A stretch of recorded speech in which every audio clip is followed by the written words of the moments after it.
With the average age of many developing countries increasing, the financial burden of healthcare has strained the budgets of many governments across the world, and in the unique case of the United States, the individual taxpayer. This has created a dilemma where as health outcomes improve, they become exponentially more expensive to maintain. A good healthcare system delivers preventative care, ensuring that a person stays healthy for as long as possible, reducing costs in the long run. A healthcare plan can ultimately be reduced to a set of inflows and outflows, with the system only working so long as the costs do not exceed the money coming in. Historically, this wasn't very difficult. With growing populations, many countries were able to sustain this model through a broad base of young contributors supporting a relatively smaller, older, and higher cost group of people at the top. But as these countries grew and aged, these systems became more strained, but also more essential to the continued functioning of their societies. What I'd like to look into today is the successes and shortfalls of each of these healthcare regimes across the United Kingdom, United States, and Germany, trying to see what works and what can be improved. First, we have the UK, whose public healthcare system, the NHS, is unfortunately known best for its long waiting times. With 7.5 million people on the list for elective treatment, or around 10% of the country's population, there are more people on the waiting list than the entire population of countries like Denmark, Singapore, or New Zealand. Complaints like spending insufficient time with one's GP, the difficulty of accessing care besides the A&E during evenings and weekends, and the lack of coordination between the GP and secondary care specialists continued to plague the NHS. The outdated use of paper patient records is also well documented and continues to slow patient care. What the UK's national health system suffers from is its aging infrastructure, exacerbated by a growing and aging population, low medical professional pay, all made worse by insufficient funding. But of course, the NHS is not all bad. With the universal healthcare system, everyone is guaranteed a baseline level of care. Most covered services are absorbed by the NHS, with no co-payments for hospitalization, primary care, or specialist consultation. The cost sharing that does exist comes with reasonable caps, $8.80 for outpatient prescriptions. A 3-month or 12-month subscription costs £29 and £104 respectively. And of course, all of these fees are waived for vulnerable groups in society, like the elderly, low income, young children, the chronically ill, and children under 15. Thanks to this design, the UK performs relatively well across several key health outcomes, ranking 33rd in the world for life expectancy, 17 out of 38 OECD countries on mortality rates from avoidable causes, 19 out of 38 for infant deaths, 21 out of 38 in maternal mortality. While the NHS currently runs a deficit, it's certainly better than the alternative of shifting the burden onto patients, which would increase costs in the long term and create generational levels of debt for those who are sick and cannot afford the care that they need. Germany's healthcare system, in contrast, is a regime where private and public providers operate side by side. The public Statutory Health Insurance, or SHI, is mandatory for most people, while certain thresholds, like a high income, can qualify a German to purchase private health insurance instead.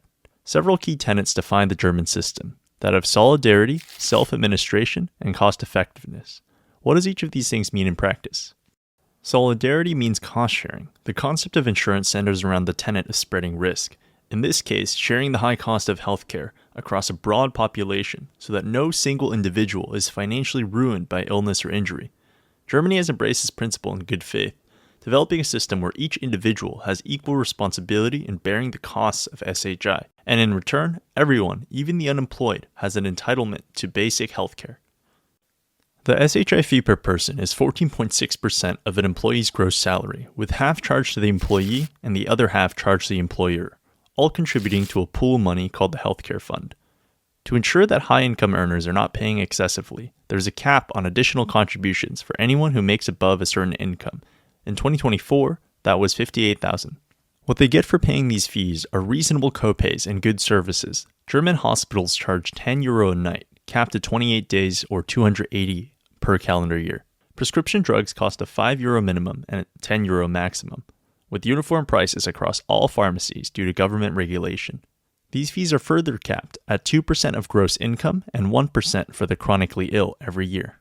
The tenet of self-administration relates to how SHI is organized, where the decision of which treatments and medicines are financed are decided jointly by patients, carers, and insurers. It makes it such that decisions are based on a function of both cost and efficacy. Germany's system operates on a multi-payer model, where around 100 different public insurance funds work in conjunction to cover the country's many healthcare needs. It is something called a risk structure compensation scheme to ensure that service quality stays high through competition. Through this scheme, each fund is compensated proportional to the aggregate risk profile of their insured. What this means is that there is no excessive risk or cost to insuring a certain demographic, and it makes it so that every additional person subscribed to the fund is another asset on its balance sheet. Beyond this, 78% of the drugs prescribed are generics. Germany negotiates for its medications through discount agreements solicited through collective bargaining, which helps ensure that medicine prices remain low. What the SHI has created in Germany is a healthcare system defined by ease of access, where most people, by and large, have the freedom to go to any medical practitioner or hospital without fear of excessive fees, where the price of health and ultimately the price of a person's life will rarely, if ever, be between a decision to pay rent or receive life-saving care. I would summarize the American healthcare system with one word: ineffective. The United States spends more than any other country, both per capita and total, on healthcare costs.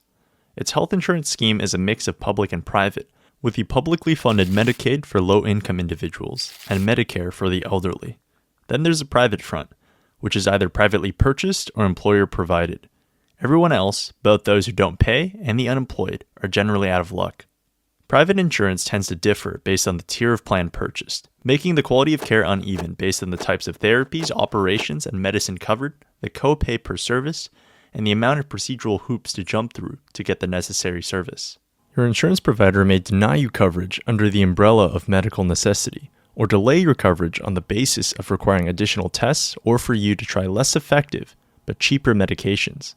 What ends up happening is patients are delayed or denied care, often exacerbating time-sensitive conditions. You can visualize this through administrative costs, which comprise 13% of healthcare spending in the United States, compared to 5% in Germany and 1.9% in the United Kingdom. This additional bloat likely coming from not just inefficient spending, but likely payroll spent to deny claims and uphold the firm's profits. These coverage issues extend to healthcare providers as well, where hospitals and physicians are either in-network or out-of-network. With over 900 different healthcare insurance companies, the American health insurance market is extremely fragmented and decentralized. This means that patient volume and wait times for service can depend as much on the insurance provider chosen and the demand in your particular area. It also means that small technicalities, like being picked up by the wrong ambulance, going to the wrong hospital, or being given anything that is deemed by the insurance provider as medically unnecessary, can bankrupt a person by being charged sticker price for the service. Medical debt in the United States is estimated to impact 100 million Americans, about a third of the country, totaling $220 billion, or an average of $2,200 per person. Let's go into some healthcare plans. I chose Anthem under Blue Cross Blue Shield, a federation of health insurance firms for over 115 Americans. Using January 1st, 2000 for the birthday and San Francisco for the location, I received a series of plans to consider. On the low end, we have Anthem minimum coverage. For the price of $346 a month, or $4,152 a year, you get 3 free visits for primary care, telehealth, and urgent care. Everything else, you pay out of pocket until you reach your $9,200 deductible. Naturally, you might say, the lack of coverage is likely due to the fact that this is the cheapest plan. So let's look at a plan with a $0 deductible. The cheapest one I could find is Anthem Gold for $685 a month, or $8,220 a year. Keep in mind that this is more than the maximum you would ever pay as an employee in Germany. For that much, you'd imagine that everything is covered, but that's somehow also not the case. You'll be charged $35 per primary care visit, somehow walking back on the 3 free visits from the minimum plan. Prescriptions cost between $15 to $250 depending on the specialty, and you'll still be required to pay 30% of the more serious hospital services like surgeries. At what point does your insurance pay?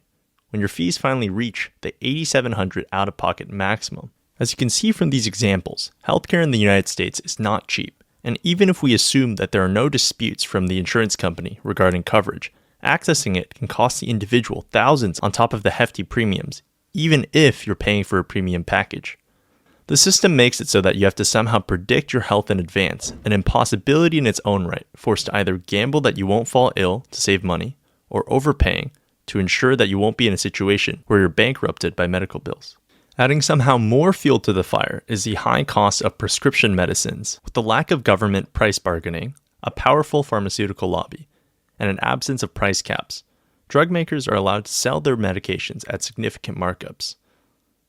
On average, the cost of medicine in the United States is 3 times more than other places. Using the price before insurance, we see that the retail price for atorvastatin, a medication commonly used to lower cholesterol, is priced at $4 for France, $12 for the UK, but $1,700 in the United States. These high prices allow drug manufacturers to bake in their R&D costs and increase their profit margins at the expense of the everyday American. And in a country where coverage, regardless of whether you are insured, is not a guarantee, means that you can very quickly find yourself forced to decide between taking care of yourself or paying for your next month's rent. All of these factors have contributed to a country that lags in life expectancy, mortality rates, infant deaths, and maternal mortality. For the United States to spend so much on healthcare, it's unacceptable that healthcare is not universal, for it to cost so much, give so little, and more often than not, hurt more than help. American health insurance seems alone in its mission to discourage people from using its services because, unlike its peers in the United Kingdom and Germany, a profit motive has been placed somewhere that it has no place being. I'll be the first to admit that the universal healthcare programs of Germany, the UK, and likely elsewhere are imperfect, but if you compare the worst cases, that is, in the US, financial insolvency or death, and in these other countries, potentially longer wait times, I think I know which one I would choose. My conclusions are this. Healthcare systems should be treated like any other institution. They must be dynamic, constantly evolving to meet the shifting landscape of public health challenges, demographic pressures, and medical advancements. These systems cannot exist in a vacuum, nor can they remain stagnant. Rather, they require ongoing maintenance and investment to remain effective. For the UK, this necessitates investments in digital infrastructure and efficiency improvements to better scale its services and lower the waiting list. For Germany, this means ensuring that there's enough medical personnel, and similar to the UK, that costs are controlled to end the year-on-year deficit. The United States system is a mess. It somehow walks a tightrope between spending the most and delivering the least. So I'm not sure throwing more money at the problem will help. Rather, reform for the United States goes beyond just cost cutting. It requires a fundamental shift in the market structure of health insurance, where health outcomes, not profit, are the focus, and where health care is considered a right rather than a privilege.